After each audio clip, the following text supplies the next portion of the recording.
America और Iran के बीच शांति समझौता होगा भी या नहीं, ये सवाल हर बीतते दिन के साथ अहम होता जा रहा है, क्योंकि दोनों ही देश झुकने से इनकार कर रहे हैं और इन दोनों देशों के बीच पाकिस्तान मध्यस्थता की भूमिका निभा रहा है और दुनिया के सामने खुद को शांति दूत के तौर पर पेश कर रहा है।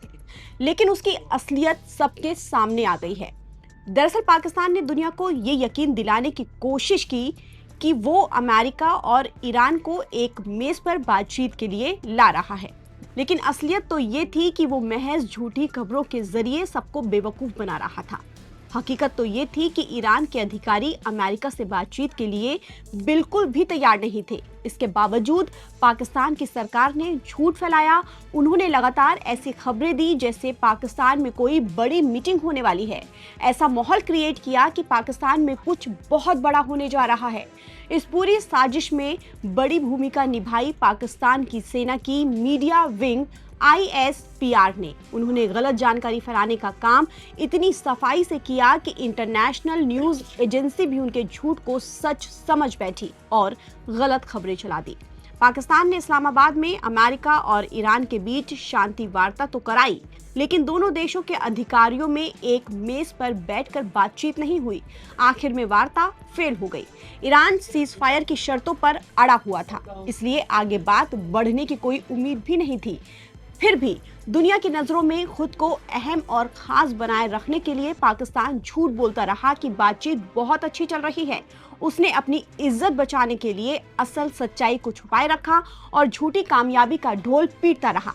पहली शांति वार्ता फेल होने के बाद पाकिस्तानी सरकार की ओर से ऐसी खबरें फैलाई गई कि ईरान के विदेश मंत्री अब्बास अरागची एक छोटे दल के साथ इस्लामाबाद पहुंचने वाले हैं। सरकारी सूत्रों के हवाले से कहा गया कि पाकिस्तानी टीम के साथ चर्चा के बाद अमेरिका और ईरान के बीच दूसरे दौर की शांति वार्ता शुरू हो सकती है।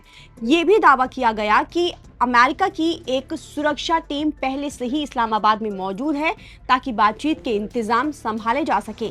ये मैसेज पत्रकारों और मीडिया को भेजा गया था, जिसमें एक अंतर्राष्ट्रीय समाचार एजेंसी भी थी, जिसने मिली जानकारी के आधार पर एक रिपोर्ट जारी की। लेकिन ये उसी दिखावे और झूठ का प्रचार का हिस्सा था। लेकिन दूसरी तरफ ईरान के नेताओं ने पाकिस्तान को साफ कर दिया था कि वो अमेरिकी प्रतिनिधियों से तब तक बातचीत नहीं करेंगे जब तक उनकी शर्तें पूरी नहीं होती। ईरान की अहम शर्त ये थी कि अमेरिका उनके समुद्री व्यापार पर लगी पाबंदी को हटाए। हालांकि बाद में खुद ईरान की ओर से ये साफ किया गया कि अरागची का दौरा किसी शांति वार्ता का हिस्सा नहीं था, बल्कि वो केवल अपनी चिंताओं और शिकायतों को जाहिर करने के लिए वहां गए थे। उनका अमेरिका से मिलने का कोई इरादा नहीं था। इन सब के बावजूद पाकिस्तान दुनिया से झूठ बोलता रहा कि अमेरिका और ईरान के बीच बातचीत शुरू हो सकती है। आखिर पाकिस्तानियों ने दुनिया के सामने इतना बड़ा झूठ क्यों बोला? इसके पीछे कई संभावित कारण हो सकते हैं। पहला, अंतर्राष्ट्रीय स्तर पर अपनी अहमियत को बनाए रखना। वैश्विक राजनीति में मध्यस्थता की भूमिका निभाने से किसी भी देश की कूटनीति स्थिति मजबूत होती है। दूसरा, आंतरिक और बाहरी दबावों के बीच अपनी छवि को पॉजिटिव दिखाना। और तीसरा, ये दिखाना कि वो क्षेत्रीय स्थिरता में एक अहम भूमिका निभा सकता है।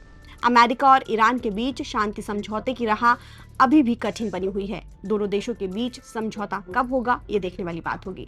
ताज़ा अपडेट के लिए आप बने रहिए नवभारत टाइम्स के साथ। नमस्कार।